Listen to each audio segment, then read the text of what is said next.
我哋人接觸樣嘅人，就樣嘅路。牌友就係催我哋人打牌，酒友就係催我哋人乾杯。而一啲靠譜嘅人啊，佢要教養我哋人如何取得進步。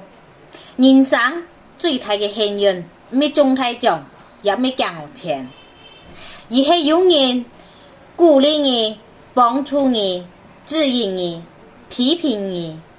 限制我哋人發展嘅，往往唔係智商和學歷，而係你處在嘅工作圈和生活圈。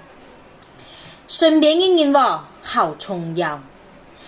所謂嘅貴人啊，並不係可以直接俾你帶來利益嘅人，而係讓你開闊眼界，俾你帶來正能量嘅人。